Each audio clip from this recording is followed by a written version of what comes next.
Conservatives have been disgusting for years, which is why I don't about anybody that winds up at any of these rallies and or whatever the Stop it. Get some help. Okay, because they had no problem making fun of Paul Pelosi. The entire world would be better off if these people were permanently removed. The more you fuck around, the more you're going to find out. My YouTube is going to get permabanned soon because I got like broad demonetized yesterday for they didn't even cite a video. So I don't know. I'll appeal it. We'll see what happens. Nice.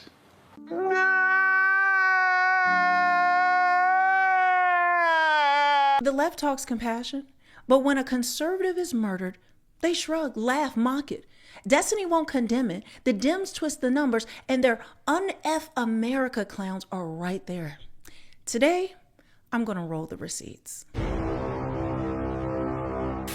Cox has made it clear that their investigation has now established that he had been radicalized by a leftist ideology, which drove him to do this. I'm sorry, excuse me, when? Yesterday, he said that. No. When was he radicalized? In the 6 months that he did remote college? I don't know when he was radicalized, but I do know what you just said I do is not know true. the very reality is the investigators, according to the governor of Utah, have established that he was radicalized to a leftist ideology that drove him to murder Charlie Kirk. Now, let me just ask you. That's just not true. Let me just There's ask no you. way to deal with it. Okay, You're living you're in a accusing the delusional governor of fantasy. lying. If he turns out to have been somebody with a leftist ideology who wanted to shut up Charlie Kirk, would you condemn that? I won't condemn anything until the president of the United States can go on air and say, all of us need to calm down. So you won't condemn the murder of Charlie Kirk until Donald Trump says something. I'm a YouTuber. Leftists and Democrats have been condemning and turning down the temperature, condemning violence, turning down the temperature for a decade.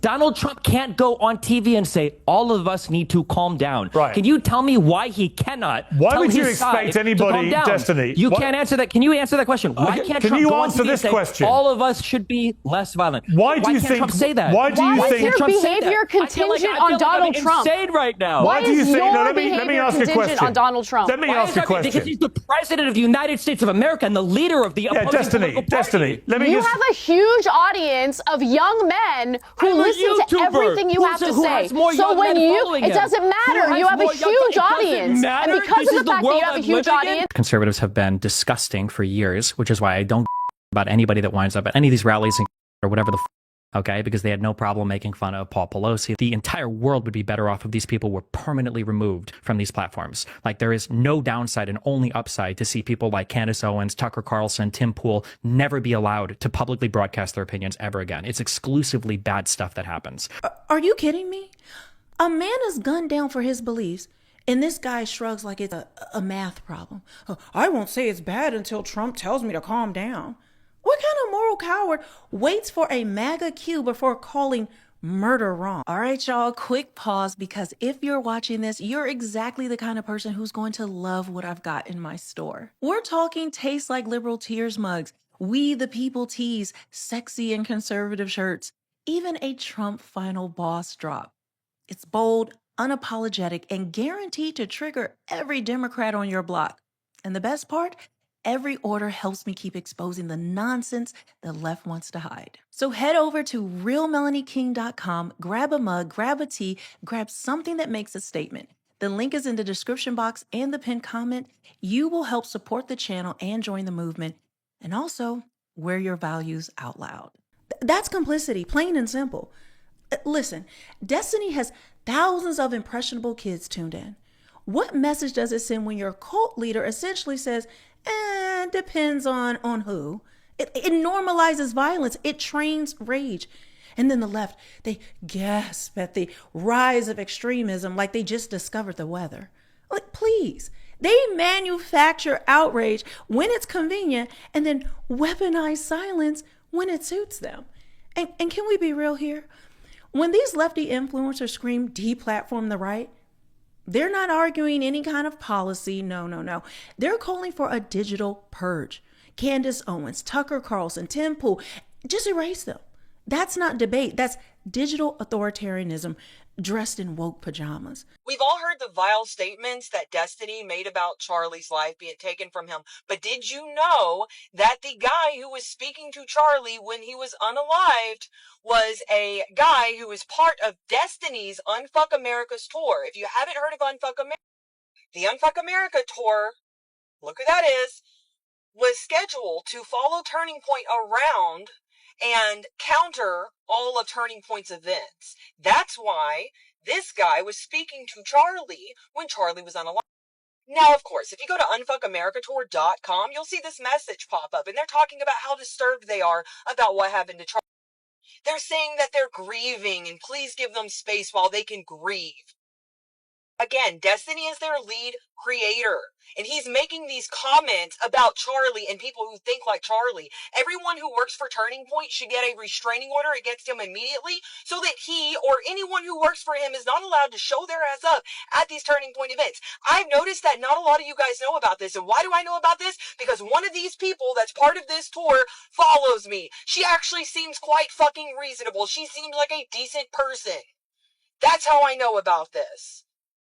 I'm just saying, I don't understand why, and I guess it's because no one knows, but this needs to be like mainstream news. What the actual... So the guy who's busy cheering for censorship had his people standing over Charlie when he died. Now the tour posts a sad little puff piece asking for privacy. Like, give me a break. You can incite moral violence and then play mourner when the body hits the ground. I'm telling you, if Turning Point doesn't get a restraining order and security in place, that's going to be on them, because this is real. And I think the scandal is the cover up. We're sad while still cheering the idea of erasure. That's cancel cult logic. Do the dirty work, then cry when you get called out. And then these clowns also spin their victim narrative. This is the left's favorite trick in the book. Okay. You've got to watch this next clip because they weaponize stats to gaslight you every single day. Take a listen. J.D. Vance lied today on the Charlie Kirk show when he said the statistics are clear that this is a left-wing problem. It's the exact reverse, right? Exact reverse. You look at the ADL Center for Extremism, which looked at 444 people killed by extremists between 2013 and 2022, 75% of them by the right. You look at the University of Maryland study that was done for their terrorism center, which found that from 1948 to 2018, right-wing extremists more likely to carry out violence than left-wing extremists. You look at the head of the FBI who Donald Trump appointed, Chris Wray, who said the #1 domestic terror threat in this country comes from religious and racially motivated extremists, specifically white supremacists. You can keep going. The National Institute for Justice found that the majority of incidents since 1990, violent terroristic acts were right-wing extremists. The single biggest day of political violence, Chris, in our lifetimes in this country was January 6th, 2021, when right-wing extremists attacked the Capitol, injured police officers. They were ideologically motivated. You and I agreed it was an insurrection at the time. So it's bizarre for Vance to go on TV or go online and say the exact opposite of what both the official statistics say and the think tanks say. All of our evidence tells us. I mean, there was a Democratic lawmaker, Chris, I don't know how many times we have to say this, who was murdered in her home with her husband in June by a Trump supporter. And Donald Trump today said, who? Notice the pattern? They trot out the fancy agencies like props in a Broadway show, big words, bigger panic, but they pick and choose. BLM riots, vast destruction. Antifa violence, swept under the rug. They inflate, they mass sage, and they cherry pick narrative engineering, not truth seeking. If you care about facts, you'll notice what they hide. If you only care about controlling the conversation, well, you'll love their spreadsheets. But don't take my word for it. J.D. Vance says what the rest of America sees. Listen.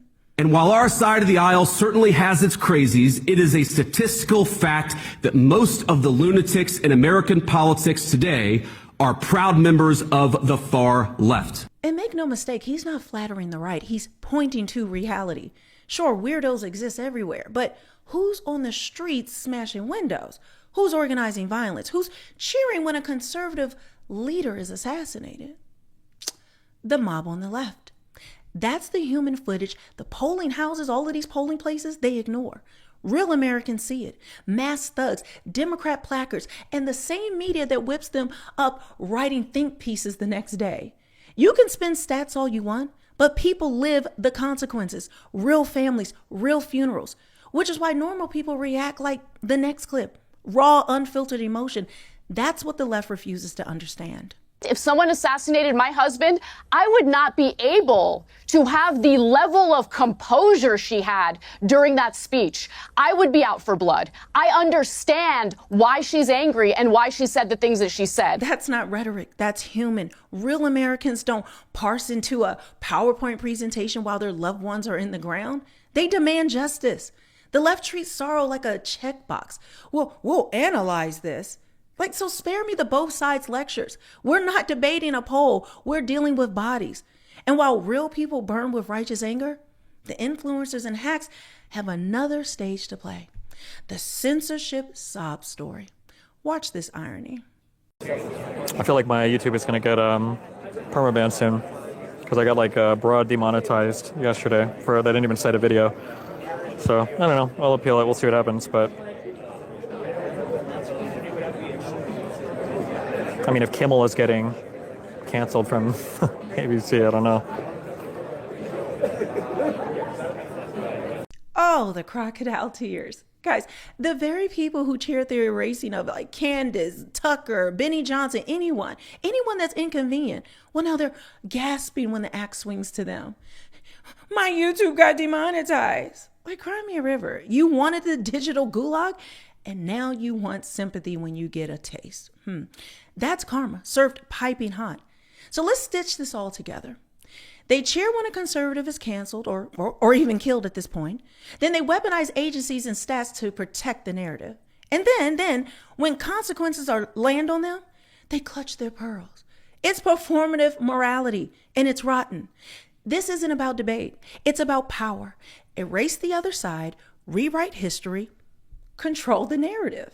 So don't ever forget, the left loves to posture about compassion. But when Charlie Kirk was assassinated, a portion of their movement just shrugged. Some cheered, and their influencers couldn't even bring themselves to say the obvious, that murder is wrong. Of course, they would say it, but they had to do it while checking the political wind first.